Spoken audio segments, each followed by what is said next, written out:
السلام عليكم ومرحبا بكم معايا في هذا الفيديو اللي غادي ندير اليوم وصفه ديال البوزروق اللي بزاف ديال الناس اللي ما كيبغوش لاصوص طوماط. انا قلت نقترح عليهم هاد الوصفه هذه لانها كتجي لذيذه وبنينه بزاف بالنسبه كياكلوه حتى الدراري الصغار. سيرتو الدراري الصغار كتعجبهم بزاف لانها كتجي خفيفه وفي نفس الوقت بالكريم. ونتمنى انها تعجبكم هذه الوصفه وتتبعوني حتى الاخير. وبالنسبه اللي تيشوف الفيديو ديالي لاول مره يتابونا معايا ويدق الجرس ويدير اللايك ويوصل لكم كل جديد ديالي. ونتمنى انكم تخليوا لي حتى التعاليق، وكنشكر جميع الناس اللي شجعوني وكيخلوا لي التعليق ديالهم. كنقول لهم شكرا بزاف، ونتمنى هذه الوصفه تعجبكم وخليكم معايا حتى الاخير. بالنسبه لتحضير البوزروق اللي غادي نحضروا معكم، كيجي سهل وفي نفس الوقت لذيذ بزاف لانه كتجي فوق الكريمه. يعني حنا مولفين كنديروه بلا صوص، ولكن بالكريمه كيجي لذيذ بزاف. اللي غنحتاجو هنايا عندي بوزروق كيلو وربع. هنا غادي نحتاج كذلك الكرافس مقطعين او لا تخليهم صاينين، يعني بلا ما تقطعوهم وديروهم عواد. هنا كذلك عندي بصله مشلضه على هذه الطريقه طويله، او اللي بغى يقطعها مربعات ما كاين مشكل. هنا عندي معلقه صغيره ديال الابزار، وهنا عندي الكريمه. ودابا غادي ندوزو لطريقه الغسل ديال البوزروق. خليكم معايا. بالنسبه للطريقه ديال البوزروق كما كتشوفوا هنا راه ما فيش نفس نهائيا. يلا غادي نحلو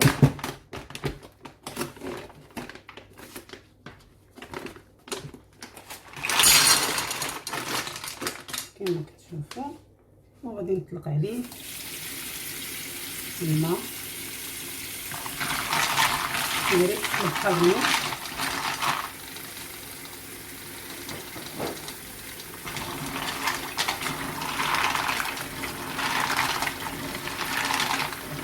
يتغسل على هاد الطريقه هذه.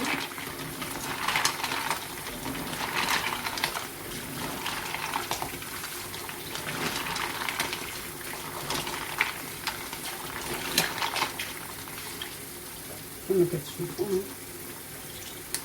كنحيدو له هاد الزغيبات اللي فيه اللي بانت لينا محلوله كنحيدها.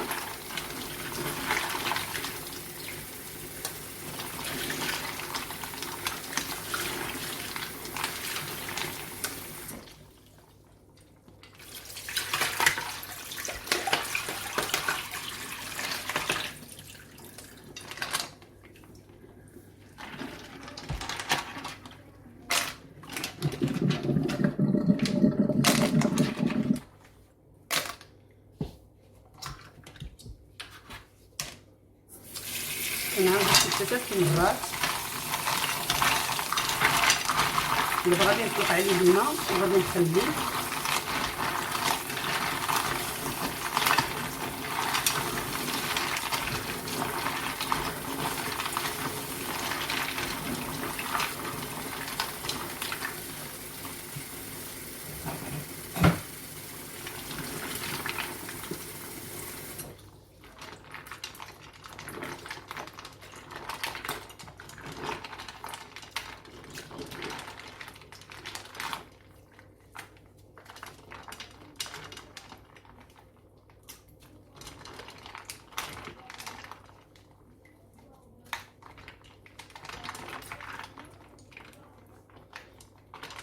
بالنسبه اللي كيطلعوا الفوق اللي كيبقوا الفوق كتعرفيهم بانهم راه خاويين، يعني راه ميتين.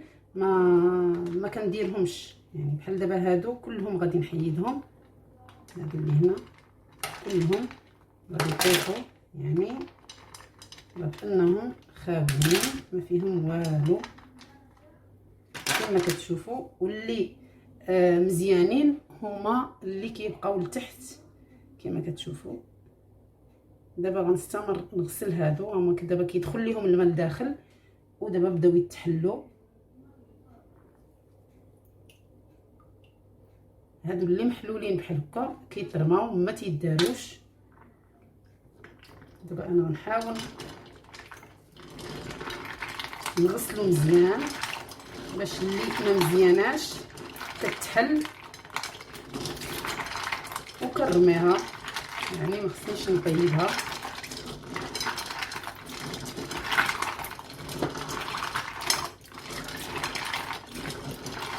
انا كنوريكم غير الطريقه اللي انا كنت شفتها في واحد المطعم، لانهم تيصوبوه قدامنا، يعني ماشي يصوبوه حداك، يعني الكوزينه كتبان كلها شنو اش كيديروا لداخل يعني.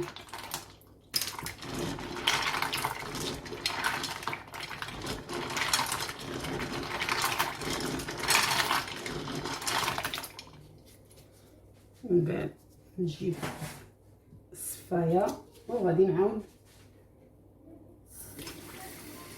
نخلي كما تشوفوا. ها هي وحده طاحت طلعت حتى هي، نخليه شويه الماء ومن بعد غنجيب الصفايه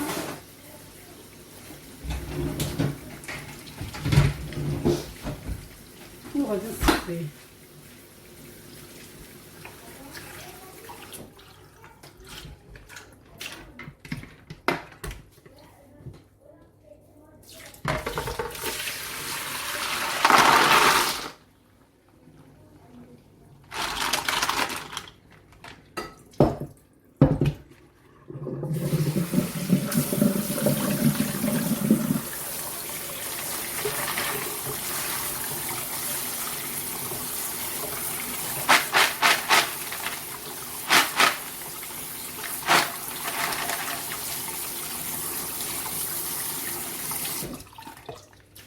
طريقه باش نبدلوا شويه على لاصوص الحمراء، نديروا لاصوص البيضاء كتكون لذيذه بزاف.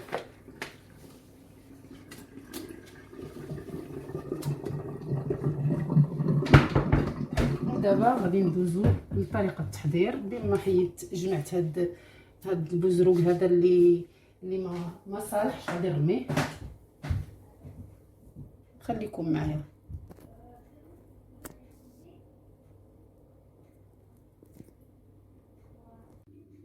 ودابا غنبداو التحضير اللي غادي نحتاجو فيه. هنايا كما كتشوفوا هنا البصله والكرافس. قبل ما غنديروا البصله والكرافس كما شفتوا انا حطيته يتسقطر شويه، غادي ندير بوزروق كما كتشوفوا وغادي ندير عليه. طريقه سهله جدا دغيا الواحد يديرها، عرفتي زوينه بزاف ولذيذه، وبغيتكم تجربوها لانها لذيذه بزاف. ان شاء الله تجربوها ان شاء الله باذن الله.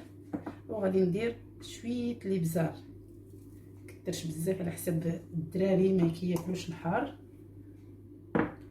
ودابا غادي نشعل عليه الماء، ما غادي نزيد عليه لا ماء لا حتى حاجه، يعني غنخليه بحال هكا وغادي نخلطو. دابا ما حد باقي ما طابش، حيت الا خليته حتى طاب وبديت نحرك فيه كاع بوزروق غادي يخرج من بلاصتو، ما يبقاش في القشره ديالو. دابا غادي نحرك باش ندير البصله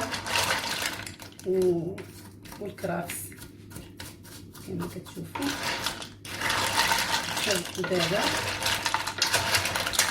هاد الناس اللي عندهم بالنسبه للناس اللي ما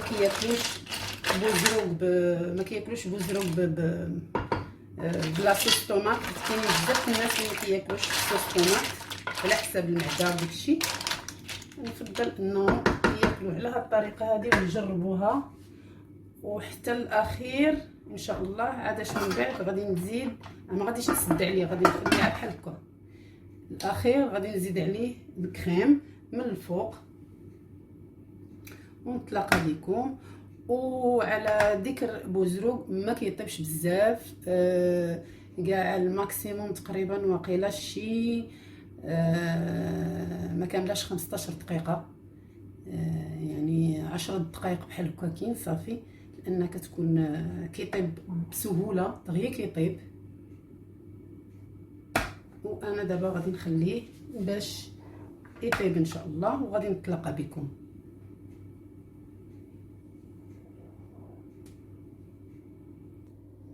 ودابا بعد ما دازت تقريبا بالنسبه لينا حنايا، حيت دغيا هاد الليمون كيطيب كما كتشوفوا.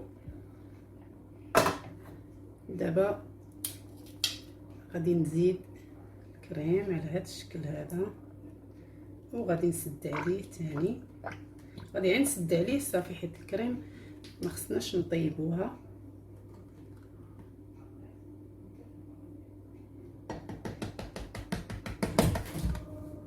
كما كتشوفوا ونديرها كامله، كل واحد القياس اللي بغى الكريم. انا الدراري كيبغوا ليا الكريم يعني هذا الشكل هذا. ودابا غادي نسد عليها حتى نبغي نحطها على هاد الطريقه. وها هي وجدات الليمون ديالنا وجد كما كتشوفوا، ساهل ودغيا كيوجد. اللي غادي نقدمو مع شويه مع خبيزات صغيورين اللي دايرين بحال شكل البغرير. وغادي نوريكم.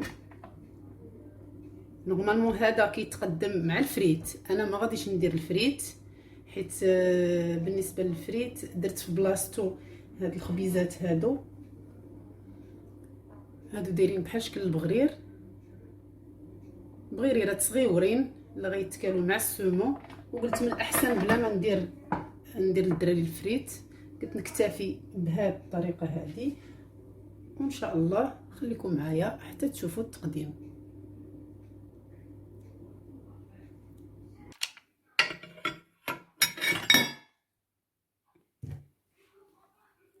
وكنتمنى هاد الطريقه هذه تعجبكم وتنور الرضا ديالكم، لانها كتجي لذيذه وكيرافقوها مع الفريت. سيرتو الفريت ديال الدار كتكون زوينه ولذيذه، ونتمنى انها تعجبكم وتجربوها. وما تنسونيش من التعليق. واللي كيشوف الفيديو ديالي لاول مره يتابونا معايا ويدق الجرس باش يوصل كل جديد. ونتمنى هذه الوصفه تعجبكم فعلا، لانها لذيذه بالنسبه للناس اللي ما تياكلوش صوص طوماط مع بوزروب. هاد الطريقه هذه سهله واقتصاديه وكتجي لذيذه وزوينه. وخليتكم على خير، والسلام عليكم ورحمه الله تعالى وبركاته في المره القادمه ان شاء الله.